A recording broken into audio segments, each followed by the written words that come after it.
Rain lashes against the diner's wide glass windows, blurring the neon reflections outside into soft streaks of color. Inside, the hum of conversation and the hiss of the coffee machine create a fragile warmth that contrasts sharply with the storm. Emma Clark moves between tables with quiet precision, tired but graceful in her routine. Her hair is slightly frizzy from the humidity, her apron stained from a long shift, yet there's a calm resilience about her. Every smile she offers customers feels like muscle memory rather than joy. Her eyes, though, betray a depth of weariness, the kind that doesn't come from lack of sleep, but from carrying too much responsibility. The diner isn't just her workplace, it's her escape, her hiding place from a world that's taken too much already. And tonight, she has no idea it's about to bring someone who will change everything. When the door swings open, a gust of rain and wind sweeps in along with Ethan Vale, or rather Ethan Walker. His hoodie drips onto the floor, and his sneakers squelch with each step. He looks like any other stranger seeking warmth, but there's an unmistakable stillness in his presence, an air of quiet control that betrays his polished life. To the world, he's the elusive genius behind Vale Dynamics, the man reshaping technology. But here, stripped of titles, he's just a man running from his own empire. Emma eyes him briefly before tossing him a napkin and a dry look. "You planning to flood my diner too?" she quips. For the first time in years, Ethan laughs. Not politely, not performatively, but genuinely. Her indifference unsettles him. Yet it's the most refreshing thing he's felt in a long time. When he finishes his coffee and rises to leave, the air between them is charged, subtle, unspoken. Emma wipes the counter, her back turned when she says lightly, "Money can't buy peace, you know." It's a casual remark, but it lands like a truth he's been avoiding. Ethan pauses, his gaze softening. "You'd be surprised how many people think it can," he replies. The words hang in the space between them, both of them too guarded to admit how much they need peace. As their eyes meet, there's a flicker of something neither expected. Recognition. Not of faces, but of loneliness. For Emma, it's a strange pull towards someone she doesn't trust yet somehow understands. For Ethan, it's a reminder that real connection still exists, and it's not for sale. The rain outside softens, as if the world itself is holding its breath. Emma's life is a relentless cycle of exhaustion and quiet sacrifice. Every morning begins before dawn, with her tying her hair back and slipping into the same worn apron, her mind already calculating bills, tips, and Ryan's school expenses. She used to be a dreamer, notebooks filled with half-written poems and stories, but those pages now sit untouched in a box under her bed. Since her father's sudden death and her mother's slow decline, Emma's world narrowed to survival. She works double shifts at the diner, her smile forced but steady, and at night she delivers food to strangers who barely glance her way. Her brother Ryan is her light, funny, restless, and full of the dreams she gave up. But as he grows older, Emma fears losing him to the same hopelessness that haunts her. Her greatest secret isn't poverty. It's that she's forgotten how to hope. Ethan's world couldn't be more different. His mornings start in a penthouse high above Los Angeles, where assistants schedule every breath of his day. Cameras flash wherever he goes, investors praise him for his brilliance, and yet, behind the polished exterior, there's only silence. His father, Richard Vale, raised him to believe empathy is weakness, that winning is the only virtue. But Ethan's victories feel hollow. Every handshake, every smile is part of a deal. He's become a man defined by numbers and headlines, not by anything real. The disguise he wore that rainy night wasn't a random escape. It was a desperate attempt to remember who he was before the money, before the machine of success consumed him. The diner, with its flickering lights and burnt coffee smell, feels more alive than his entire empire. And Emma, blunt, guarded, unafraid, becomes the one person who doesn't want anything from him. Ethan starts returning to the diner, always sitting at the same corner booth, laptop open, claiming to be a freelance programmer. Their interactions begin cautiously, polite exchanges about coffee refills and weather, but slowly they unravel something deeper. Emma vents about the world's unfairness, about the rich who build walls of glass while others struggle to breathe. Each word pierces Ethan like a confession. He listens, never defending his kind, and she begins to mistake his silence for understanding. Then one evening, he quietly pays for everyone's coffee in the diner, slipping the cashier his card before disappearing into the rain. When Emma confronts him, suspicion in her voice, she says, "People only give when they want something in return."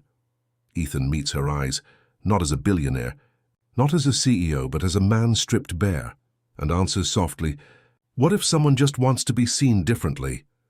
It starts with an innocent slip, a segment on the diner's tiny wall-mounted TV showing Ethan's own face.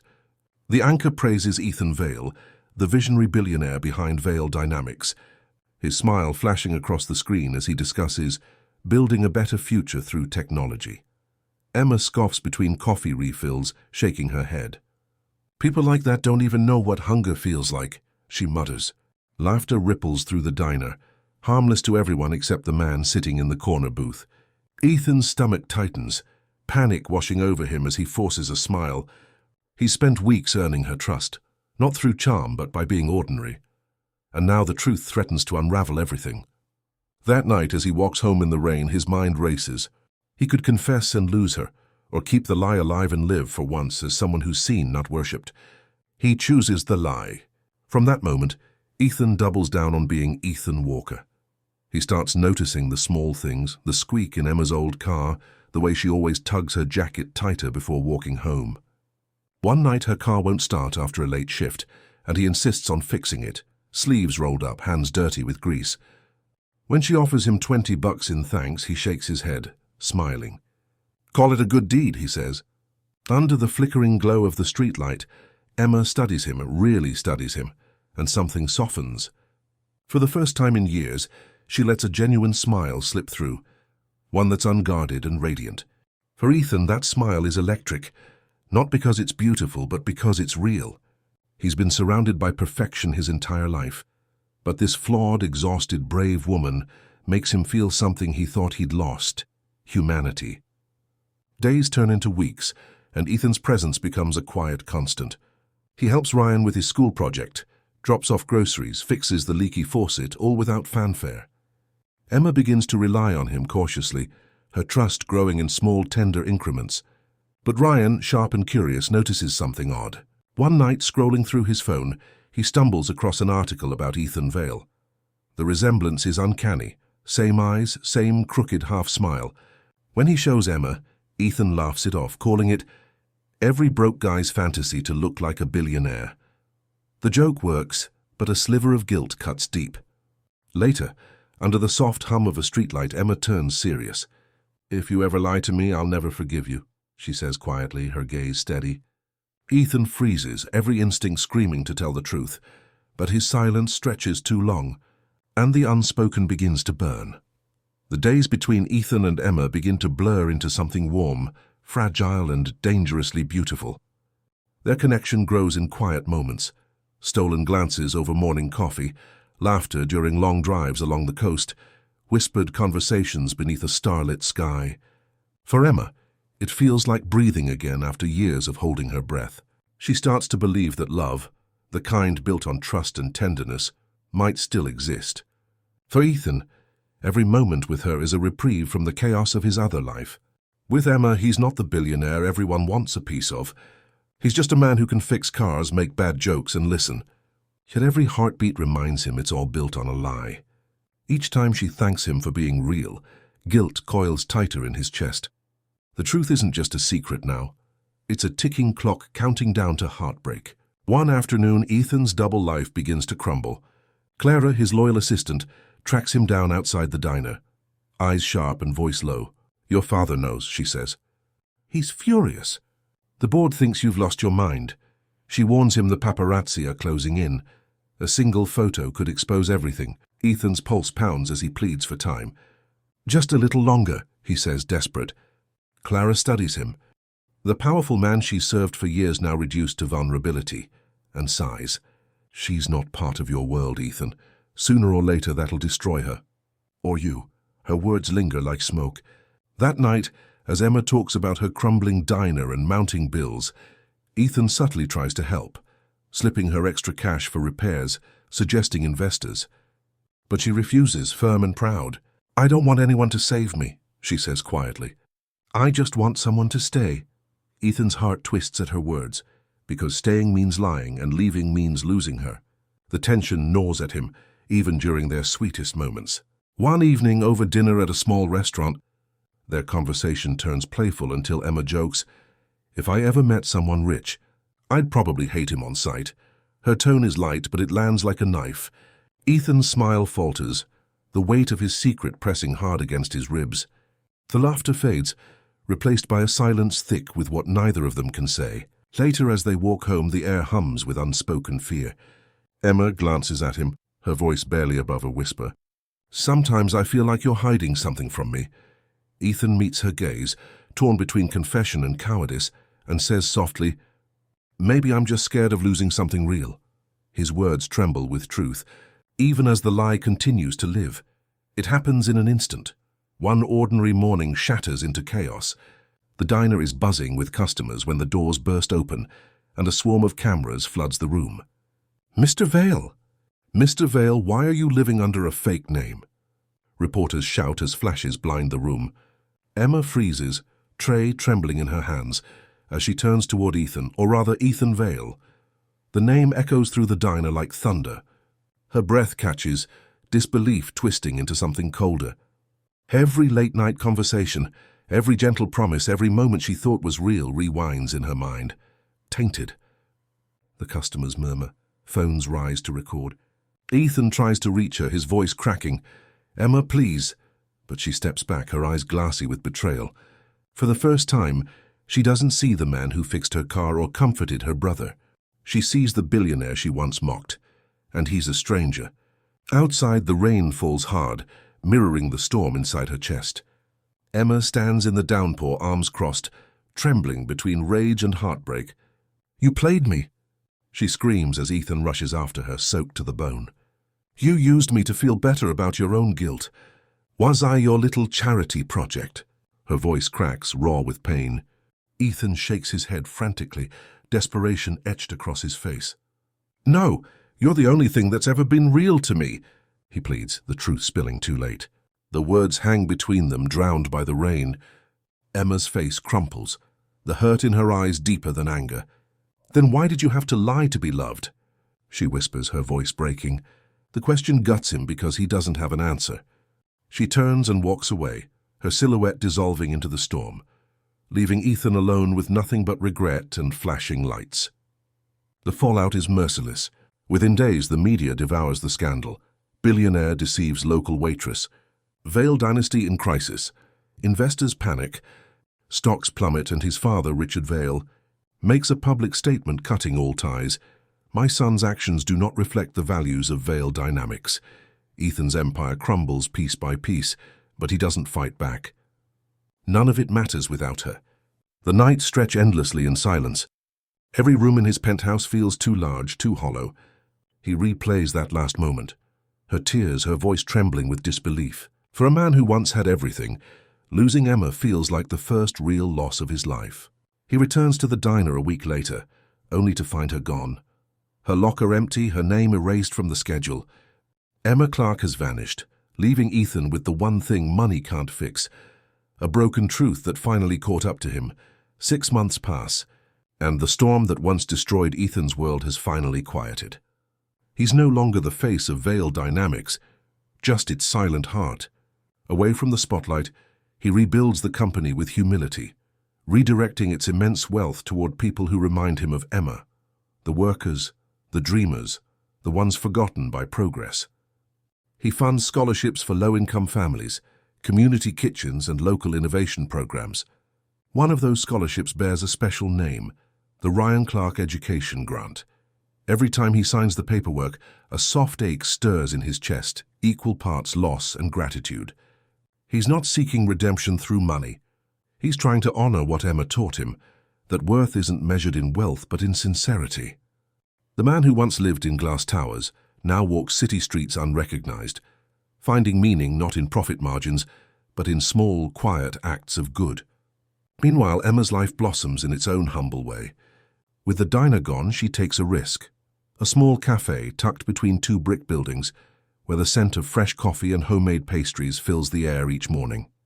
She works tirelessly, not for survival this time, but for pride. Ryan helps her design the menu, and locals love the place for its warmth and authenticity, much like Emma herself. There's still a softness in her eyes, but now it's grounded in strength.